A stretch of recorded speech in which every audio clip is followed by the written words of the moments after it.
The most agonizing silence is the one that follows a sentence you can never forget. We were standing in the kitchen. She leaned against the counter, arms crossed, her gaze unreadable, perhaps frustration, or something colder. I was mid-motion, holding a plate, when her words hit me like a slap. No intimacy for a month. That's my decision. There was no tremor in her voice, no sign of emotion, no pain, no sadness, just control. She didn't speak like someone setting boundaries. It felt more like someone asserting power. A calculated move masked as a choice. I stared at her longer than necessary, not because I was confused, but because I understood. That statement wasn't about physical distance. It was about domination. It was a way of testing me, daring me to break, to shout, to beg, to lose my composure. But I didn't give her that. I set the plate down slowly, dried my hands on a towel, said nothing. I nodded once, turned, and walked away. Inside, something cracked. Not loudly, not with rage, just a quiet fracture. One that seemed small at first but never really healed properly. We had been married for 6 years. Through tough times, miscommunications, stress, and long days, I always came back. I always showed up. Her name is Rachel. The woman I once loved was warm, affectionate, and open-hearted. She used to greet me at the door with excitement. She would slip her hand into mine without thinking, fall asleep with her head on my chest, whispering, "Don't let go." But somewhere along the way, something shifted. Slowly, subtly, she stopped reaching for me. Our touch became rare. The bed grew colder. The kisses we shared, when they occurred, felt more like routines and moments. Still, I kept telling myself it would pass. I convinced myself she was overwhelmed. Maybe I wasn't doing enough. So, I tried harder. I planned surprises, cooked her favorite meals, took her on weekend getaways, complimented her on ordinary days, listened more, spoke less, and when she pulled away, I gave her space. But no matter how much I gave, she took without offering anything in return. It wasn't just the intimacy that disappeared. It was attention, affection, respect. That night, after she threw down that sentence like a judgment, I barely slept. I lay next to her, the same woman who once curled into me in the middle of the night. But now, she didn't move, didn't speak, offering no explanation, no remorse, only silence. It wasn't a boundary. It was punishment, and I hadn't done anything wrong. Then, the realization struck me. I had become invisible in my own marriage. The next morning, I woke up earlier than usual. She was still asleep, curled into her side of the bed. I watched her for a moment, not with love, not with anger, but with clarity. She thought I would stay. She thought that no matter how much she withdrew, I would remain, because I was the steady one, the calm one, the good one. But no one stays where they are not wanted, at least not forever. I pulled a small duffel bag from the closet, grabbed a few essentials, clothes, charger, ID, keys. No note, no explanation, just silence, and I left. For the first time in months, I felt something lift from my chest. I didn't go far, just to a friend's place. He didn't ask much, just offered space. I told him I needed time to think. That first day, I felt lost. It's strange how quiet your mind becomes when the noise of trying to be enough finally fades. I sat on the edge of the unfamiliar bed and thought, how did it get to this? I used to feel joy coming home. I used to want to hold her just because. And now, I couldn't remember the last time she looked at me with tenderness. The worst part wasn't the lack of sex. It was how calculated it all felt. How she wielded it like a weapon, knowing it would hurt me, and doing it anyway. That wasn't love. That was control. She knew how much I valued connection, intimacy, being seen, and she used that against me instead of fixing what was broken. That day, I faced something I'd been avoiding for a long time. Loving someone who doesn't value you is the same as abandoning yourself. And I was done abandoning myself. I turned off my phone, went for a walk, let the breeze hit my face without the pressure of rushing back to anything. And, oddly, I didn't miss her. Not the woman she had become. Not the coldness. Not the distance. She had crossed a line. And for the first time, I didn't chase after her. No yelling, no pleading, no last argument. just absence. And that spoke louder than any words could. Because sometimes silence isn't surrender. It's resolve.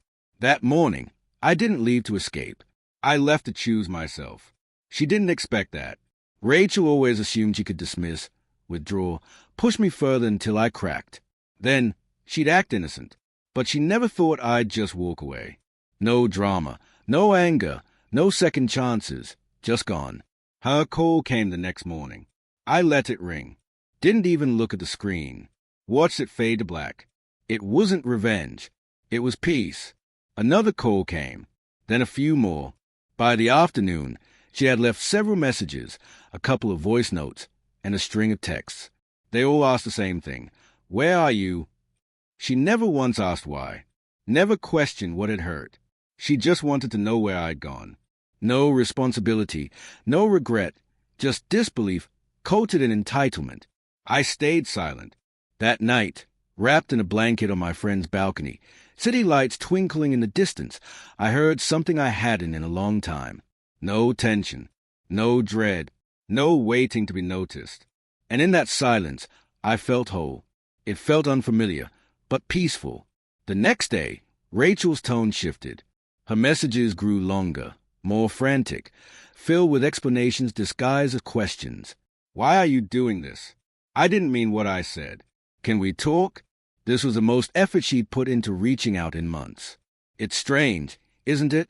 You give someone everything day in and day out, and they hardly acknowledge it. But the moment you stop offering it, they act as though they can't survive without it. Still, I didn't reply. Not out of spite, but because I was finally prioritizing myself. Answering too soon would have pulled me back into a role I'd fought hard to escape, the man who stayed silent to avoid conflict, who gave endlessly in hopes of being seen, who tolerated the coldness because the alternative felt more terrifying. That man was gone, and I didn't miss him. Her messages kept coming. By the third day, she called me repeatedly, at least 12 times. I let every call go unanswered. Out of curiosity, not longing, I listened to one voicemail. Her voice was shaky. She sounded lost and broken in a way I hadn't heard in years. I didn't mean it. Please come home. We can fix this. But I wasn't the one who was lost. I didn't need to be fixed. She had always known who I was. She just never thought I would stop letting her treat me like an afterthought in her life. The woman who had declared there would be no intimacy for a month was now pleading for connection. Not because she regretted her words, but because the power dynamic had shifted. It had never been about space or healing. It was about control. And when I stepped away, she no longer knew how to play the game. She wanted things to go back to normal. But normal had meant me shrinking, had deciding when I was worthy of affection. That wasn't love. It was dependence. I hit the gym that day, took a walk, had dinner by myself, didn't check my phone once. For the first time in over a year, I wasn't holding my breath. I wasn't calculating her mood or bracing for the next emotional blow. I was just present. By the fourth day, she went quiet too, probably hoping her silence would make me crack. But she didn't recognize this version of me, the one who had finally chosen himself. The one who understood that love without respect isn't love at all. The next morning, I received another voicemail. Her voice was soft, hesitant. I've been thinking. I know I've been pushing you away. I didn't mean to. I was angry. Please, can we talk?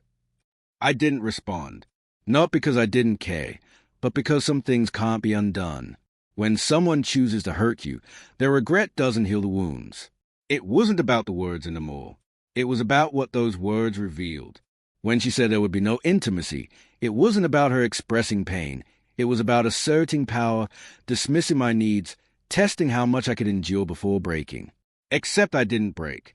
I left quietly, and that silence became the mirror she couldn't bear to face. Had I gone back, things would have reset. Brief moments of affection, then back to neglect. Because she wasn't reflecting, she was reacting. There's a big difference. Regret isn't growth. Attention isn't affection. You can't shut someone out, scream at them, treat them like they don't exist, and then expect them to return when you feel ready. People aren't possessions. And I wasn't her fallback anymore. Her apology came, but it was too late. Not out of anger, but because I had already healed. No one talks about that part, the apology that arrives after the pain has been buried. When you're no longer clinging to closure, when you've already moved on. It had been 21 days since I left. No grand exit, just a quiet walk away. And in those weeks, something changed in me. I began sleeping through the night. No tossing, no anxiety, no endless mental replays of her words. I wasn't angry anymore. I was free. On a Wednesday, a final message came while I was sitting outside a cafe reading. For the first time in years. Just her name on the screen. I almost ignored it. But out of curiosity, I opened it. I really messed up. You didn't deserve that. I lost control. I wish I could take it back. Please, can we talk? For the first time, she admitted her fault. Not that we both made mistakes or you left me, but simply, I messed up. And all I felt was stillness. There was a time when that message would have destroyed me, when I would have seen it as a lifeline, back when I believed that if I just held on tighter, tried harder, loved deeper, she would finally love me the way I needed. But that version of me was gone. The one reading that message was calm, clear-eyed, and at peace. I had already mourned what we had, or what I thought we had. I had grieved the warmth that slipped away while I was still trying. The version of Rachel who used intimacy as a weapon, who belittled my needs, who treated my presence as optional. She lost me long before I walked out that door. She just hadn't realized it. People like that always assume you'll stay. They mistake silence for weakness and loyalty for surrender. But even the quiet ones leave eventually, and when they do, they don't turn back. She tried a few more times. Each message smaller, sadder. I miss you. Can we talk? I don't know who I am without you. That last one hit differently. I had once whispered those words to my own reflection when I felt like a ghost in my own relationship, giving everything and getting nothing in return. But I knew exactly who she was without me. Someone with no one left to control, no one left to blame. And as for me, I was rediscovering the version of myself I had left behind. I didn't need to prove anything anymore. I took a new job, a slower pace, more freedom. Reconnected with friends I hadn't seen in years. Every one of them said the same thing. You seem lighter. They were right. I started eating better, not for appearances, but for energy. I wasn't dragging myself through each day, pretending things were fine. And then something unexpected happened. I met someone. No apps, no bars, just in a bookstore of all places. Her name was Claire. She didn't ask about my past. She just smiled like she knew me. We talked for an hour without checking our phones. She laughed at things I hadn't even realized were funny. She listened, really listened. It wasn't fireworks. It was calm. And that's when I knew. I had no desire to look back. Not because Claire replaced Rachel, but because Rachel belonged to a chapter of my life I had already closed. I didn't hate Rachel. I didn't wish her pain. I just didn't need her anymore. And that's real freedom. One night, I sent her a final message. Just one line. I hope you find what you're looking for. Take care. She read it instantly. No reply. And that was okay. Not every ending is dramatic. Some are quiet, like the soft closing of a door. A gentle understanding that it's over. That the break was real. And that moving on doesn't require anyone's permission. Rachel taught me something I'll never forget. Love should never be used as a weapon.